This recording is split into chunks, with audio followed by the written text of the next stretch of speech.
Good morning, mister. Good morning. In the league was marked by our first loss under your leadership at Genoa. However, this defeat occurred against a highly competitive team such as Inter Milan. Furthermore, our performance displayed a clear upward trend. How did the team respond this week, and what's your approach to this next very demanding game against Atalanta, a real challenge? In my opinion, they reacted well. They continued to train with the same intensity, with the same enthusiasm, which is a word that is sometimes confused with happiness. No one was happy to have lost me first. We, however, conducted a calm and thorough analysis of our limitations, comparing our shortcomings to our opponent's strengths. They were a strong opponent, and we perhaps took away a little more than what they gave us. Winning games like these against opponents of such caliber requires a bit more sustained effort. We simply haven't been quite up to the task yet in that regard. However, the way the game ended, with the momentum swinging strongly in our favor, certainly gave us the impression that we could have been competitive, even perhaps better for a substantial part of the match. If we continue a little longer, we will be able to achieve the desired result and pay close attention to even the most minute details. It will be the last game of 2025 at the Ferrari Stadium. Even so, you did manage to secure your first league win inside your own stadium. Is there an extra desire to end the year on a high note and say goodbye to the fans? Yes, there is.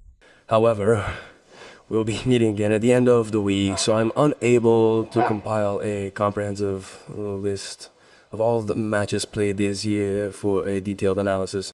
I've participated in a couple of matches, perhaps even 3, and each and every one has been truly unforgettable. This new experience is something I'm finding incredibly rewarding and enjoyable. Let's hope we can give our fans something to cheer about. I think that's the goal for every home game.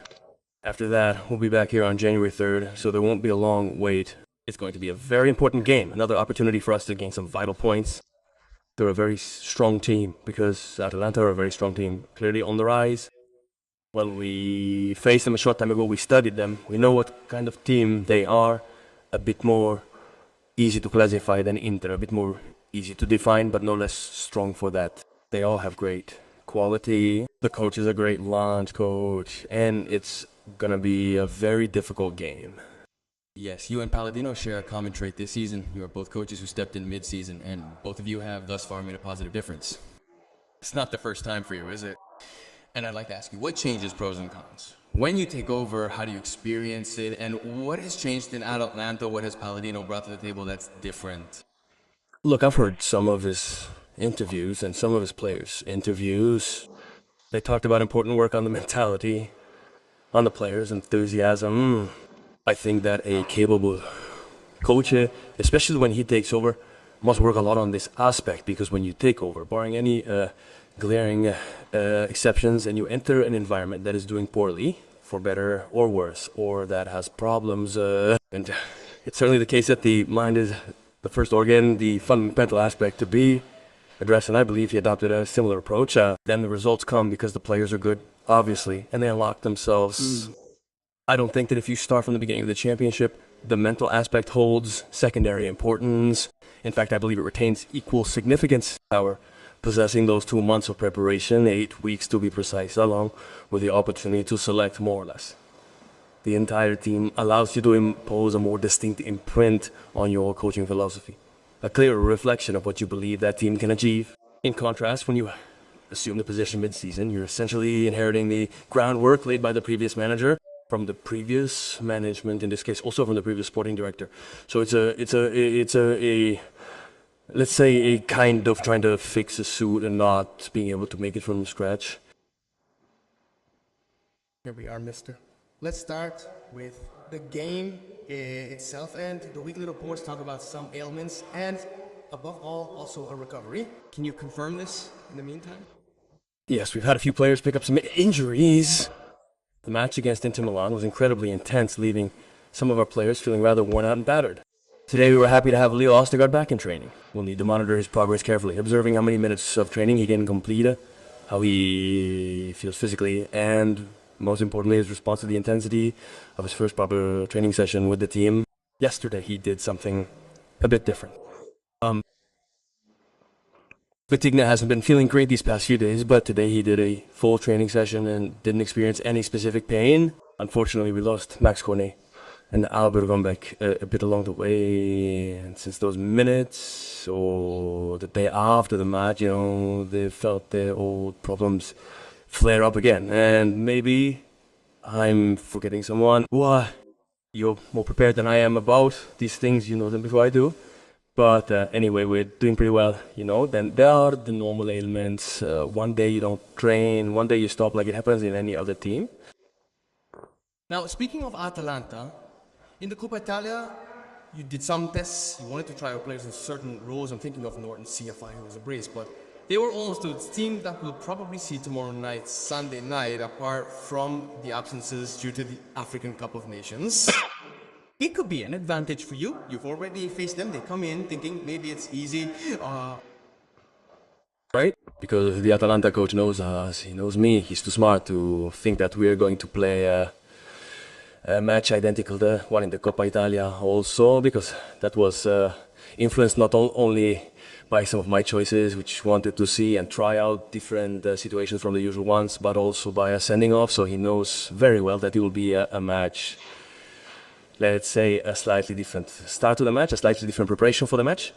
Moreover, if we happen to make the same mistakes, we will lose again. Well, there's no denying that, but I don't think he expects the same lineup as in the Coppa Italia. Now, Sir, a little tactical information so we can learn, understand, not just know, but truly learn, because later when we're writing, we'll possess some knowledge. The first question is this.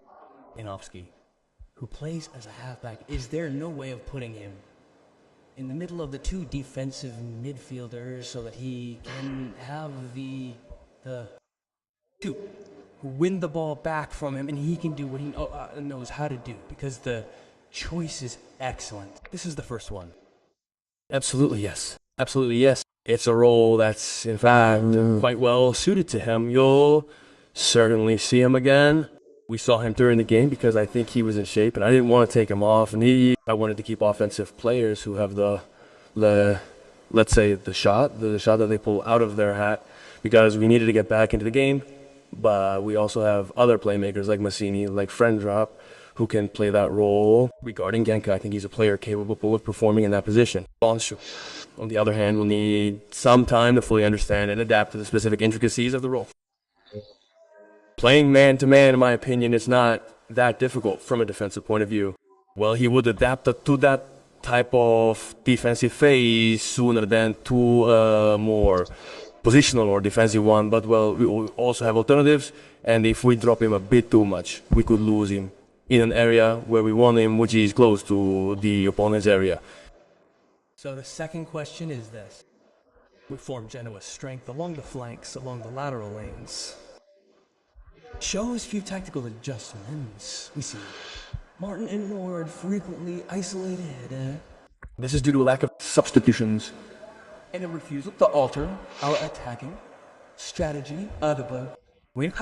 Let's say that we have almost always played against teams that play with five like us, so in my opinion, the change of play surprises them little when they play with five, because they already have their fifth open based on your man who stays wide. When you play against teams that defend with four and often orient themselves on the side of the ball, then at that moment on the other side, you would certainly find more space with the change of play. So, in my opinion, you have to get there more through the center, using both the forwards and the wingers, and then get to blossom and, in short, to emerge on the side of the fifth. In my opinion, a very, very wide and horizontal change of play against teams that play with five does not have a great surprise effect.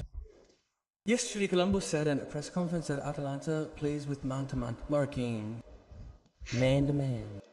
Well, then it's time to use the spaces as Colombo and Vitigna have always tried to do since his arrival. Well, let's see who will play. Sure, when you play against man-to-man marking, you have to beat your man before you can even use the spaces. So the personal duel becomes essential. Atalanta is a team that has been built for many years with this philosophy and also with this type of choices, specifically to put the physics there to play against the opponents man to man. So they have very important structures in the players, and in recent years, growing as a club, they have been able to add a lot of quality to this physicality that at the beginning was just that. Then they started to bring in very strong and physical players. So it will be a continuous direct clash. Then it's true that if they come to take you man to man, and you often find yourself wandering around the pitch a bit, you then have to throw yourself back into those spaces with other players. So it's absolutely a correct interpretation. Mr. Rossi is in a position to extend the warmest Christmas greetings to the citizens of Genoa. Yes, Merry Christmas, Happy Holidays to everyone, and thank you again for the welcome. It is our sincere hope that we can show our appreciation for this affection with a brilliant victory for the Ferraris on Sunday evening. One last thing, and from my side, how much do Atalanta lose without Lucan and Cassan? Look, other coaches would say nothing because they have very strong players. They have many other players. It's a large squad, all very strong. But if I were to coach Lukman, I would always want him on the pitch, and the same goes for Kosum. But I think Lukman is one of those players in Serie A who make the difference, who change the balance, and who, in terms of football, it's better not to have against us.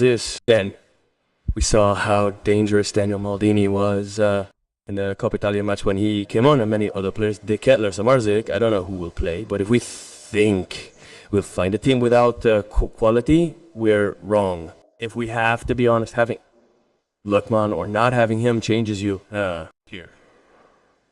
In addition, in the Atalanta attacking department, there is a player who played here for Genoa and who is making a great comeback, Scamacca, who I would have seen as a child almost when he was growing up in Rome. And here's how you can limit a player like us a bit.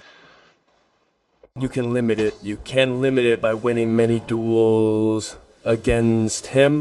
You can limit it by hoping that he's not having a great day. You can, of course, limit his contributions, just like any other player. This involves controlling the number of balls he receives from his teammates, therefore impacting not just the direct defense against him, but also the overall supply line to him during the game. This player is one I'm completely enthralled by, a guy I actually contacted in the summer when I put together the Roma squad. We have a wonderful relationship, and I've always felt he was destined for greatness since he was young. I believe Atalanta is the ideal environment for him, the place where he finally reached that next level, particularly in his mental fortitude. He transitioned from, shall we say, a bit of a scoundrel. I called him that in Rome, Payment. That's the nickname I give him. He's a champion. For me, he plays like a champion. He even has the body language of a champion. He's a very strong player, and our national team is lucky to have him and other such strong center forwards. Last question. When you played in the Coppa Italia, did you try to have an aggressive approach, that is, to play a bit with Atalanta, even with their weapons? And, for example, you were surprising them after just a few seconds with Ekator. Well, it could be key to repeat, but Over 90 minutes, it could be a much, much more familiar pitch to them, so we could try to do something different. However, it might also be the case that a certain amount of aggression could pose a significant problem for them. They may have been slightly more surprised in that specific situation because perhaps they didn't anticipate it to the same extent. This time they could expect it because we did it against Inter too, and initially I repeated it seems strange to say it because then we conceded a goal after 6 minutes, but it had borne fruit in my opinion, but it is also a pitch where they feel comfortable. So let's think about it a bit, let's not give too many ideas.